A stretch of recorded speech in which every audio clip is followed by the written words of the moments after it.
guys, it's Sahara. Welcome back to the channel. So today I'm going to be doing a colorful makeup look using some couple of new products that I just purchased, including the new Juvias Place Eye Prime base. So I'm putting this headband on first.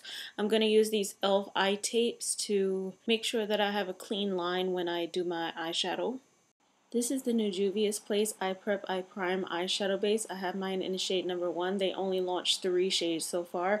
I picked mine up in Ulta about a week ago, maybe a little over a week ago. And this is just a comparison of it, the packaging for their Eye and Magic concealer. But I've had it over a week and it's just been sitting in my collection waiting for me to use it. I've been super busy lately, so the craziest part is like this is the first product in a long time that I've gotten as soon as it launched, and I haven't even been able to use it.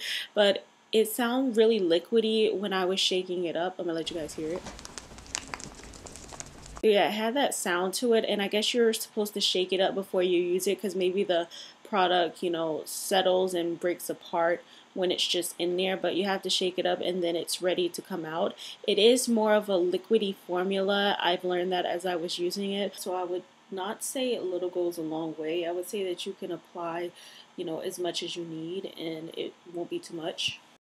So far this primer glides on really smoothly. It's still tacky, so it doesn't dry down, and comparing it to a base that's similar to this one that I have, the Anastasia Beverly Hills base, I don't have it with me, but that one definitely is matte and it dries down really fast, so you have to work fast. With this one, it is still tacky, which is really good, so you don't have to worry about it drying, especially if you have dry eyes like I do. It will look patchy, but this is not drying at all.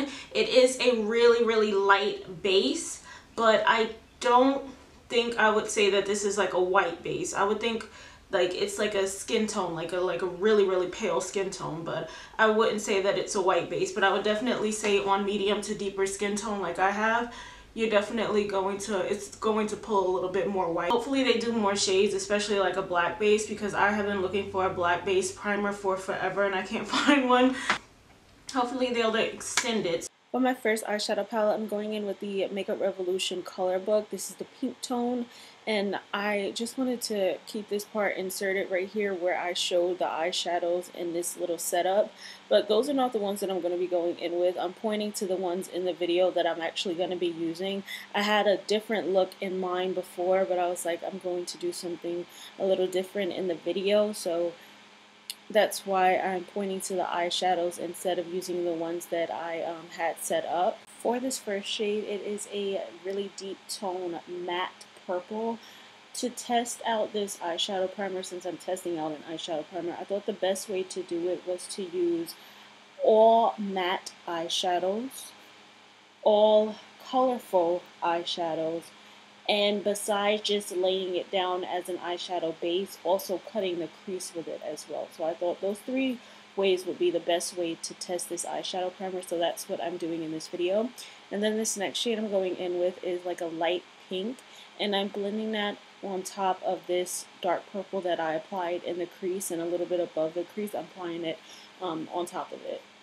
And then the next shade I'm going in with is like this dark grayish, purplish, black matte eyeshadow that's going directly into the crease just to deepen it up. I didn't want to go in with a black, so that's why I went in with this deep tone that was like in the purple family. I'm applying some more of that eyeshadow primer on the back of my hand, and then just using this brush just to cut the crease this way. And I also realized that when it was on the back of my hand, like I was saying about the Anastasia Beverly Hills primer, whenever I'm using the ABH primer on the back of my hand, it dries out really quick, being in the open air. And this one was not drying at all. It still had like that liquid type of texture to it. So I was able to pick it up off of the back of my hand and blend it onto the eyes really well. For this part, I'm packing that purple that I used in a crease back onto the lid. And whenever I'm using colorful eyeshadows, especially in this way, I'm always packing it on kind of swiping it on rather than, blending it in. You definitely want to use those patting motions to make sure it doesn't, go really patchy. For the next color book from Makeup Revolution, this is the green blue one. I'm going to start off with this really light sky blue and pack that on right next to the purple. And I've done a look like this before. It was really pigmented, that's why I was looking like that. I've done a look like this before on my channel. I didn't even realize it. It was like so similar to this. I think the crease shade was more of like a red pink rather than purple, but anyway, it's still a really pretty combination to use all of these shades on the lid. But like I said, I'm just using patting motions, and I'm going in with these like lime green type of shades. And whenever I do blending like this, I blend extra off camera because it's just too much to go back and forth. And you also want to make sure you blend as much as possible and take your time, because when mixing these shades together, it can get really messy and muddy looking. And then I'm just going back in with a little bit more of that eyeshadow primer, because I knew that the shade I was going to use in the inner part of the eye on the lid had to be like the brightest. So I was using that same neon green shade. I think the one next to it was a little bit lighter. Yeah, that one right there. And I'm just packing that on. Now, it did not come off as bright as I wanted it to. I've found out that the way that most people get their shades to look bright like this is by using an actual loose pigment, like a neon pigment, and pressing that on, and it will make such a difference rather than using eyeshadows, because I guess it's kind of hard to make these eyeshadows really bright and pigmented at the same time. I don't know, I'm not in there making it, but yeah, that's what I'm doing. And then I'm just going back in with this green tone. It's like a different type of green, and pressing that right next to the other shade that I used, because the two neon lime green shades that I used, they were too similar, so I wanted to deepen the first green that I used up.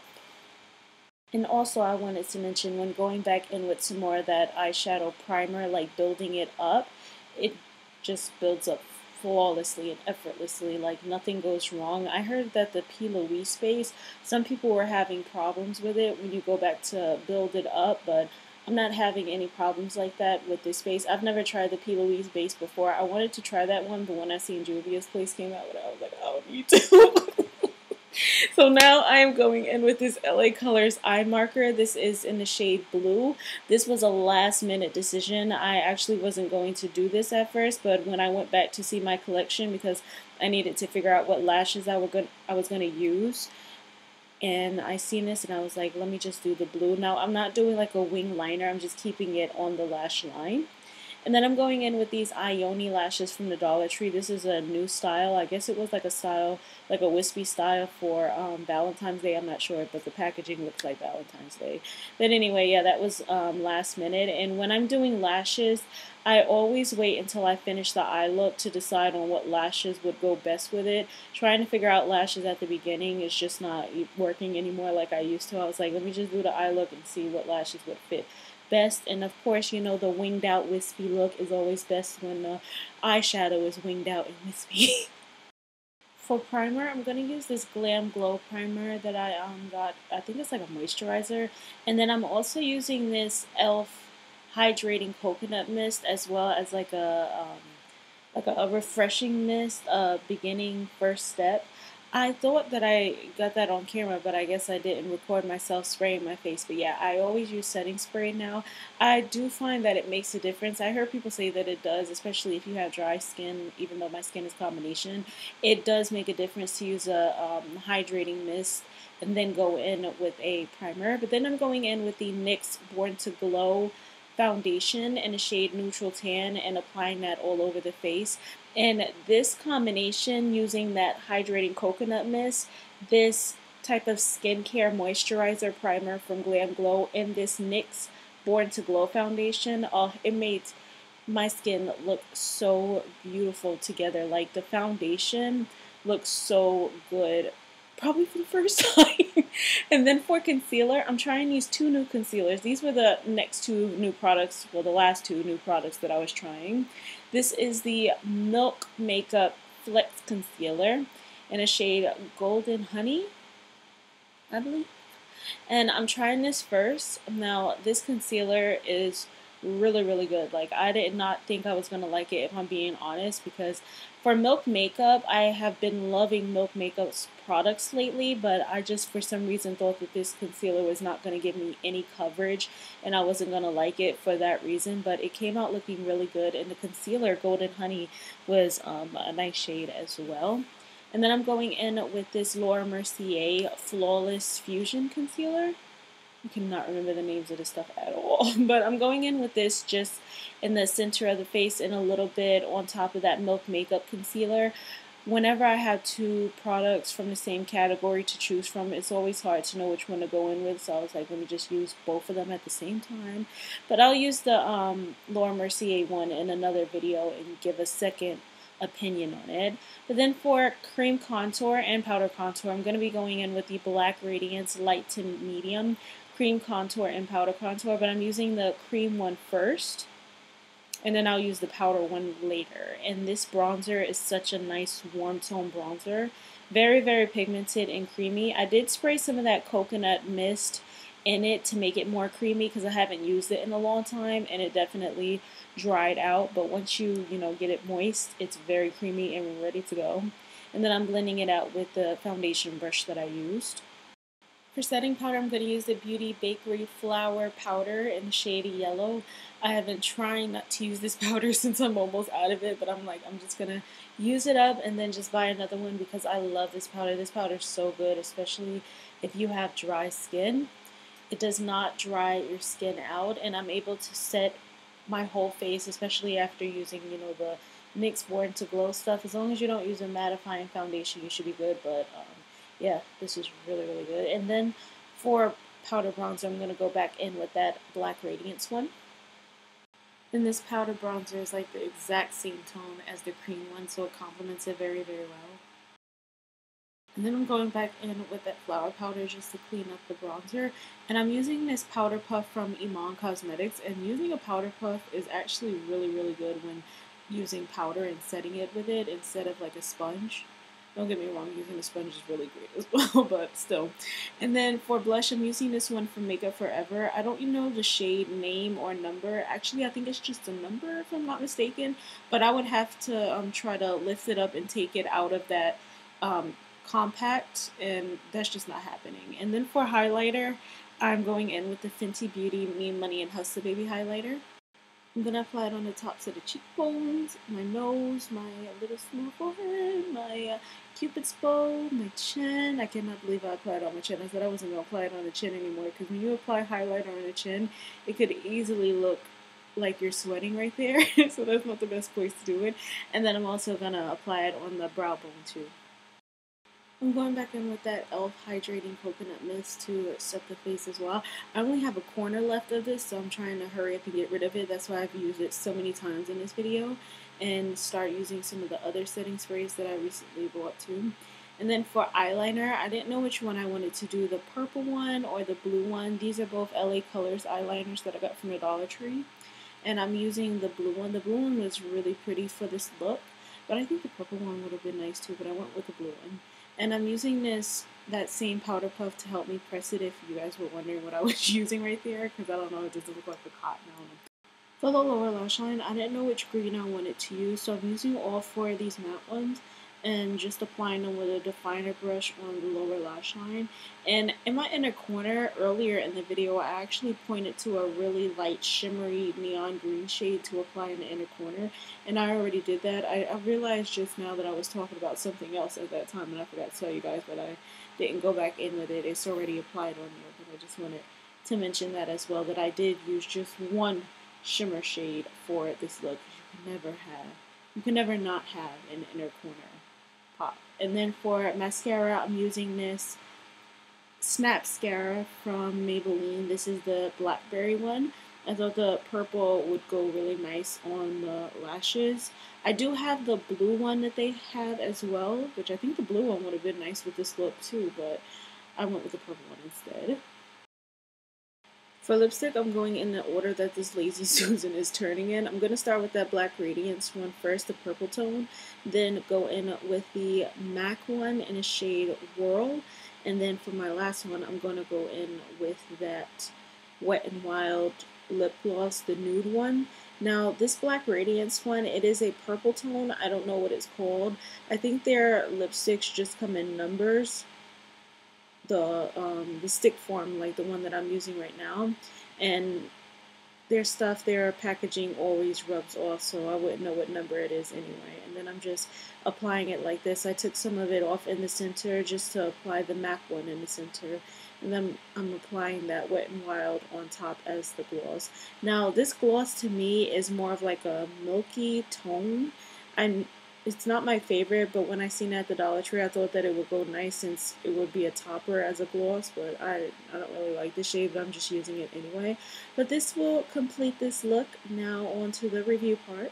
Okay, so now that I finally completed this look, what did I just say? I'm like, finally completed. This is really good for colorful eyeshadows, especially this shade. Those Makeup Revolution ones, the color book ones, they are not that pigmented and they can be very patchy. Like the last time I used those palettes, it was patchy. So this, as you guys can see, like that is really nice pigmentation on there, and it packed on really nice, blended very well. The only thing is this is kind of liquidy, which can be a good thing and a bad thing. A good thing because you can like maneuver it around and really blend it very well, but it can also be a bad thing because it can really glide and slide over the eyes, which is not always a good thing, especially when doing cut creases. You want something that could be a little bit more thicker in consistency and maybe just a little bit drying. So this is good as an all-over base, but for cutting the crease, I don't really think so, because like I said, it is really liquidy. You can work around that.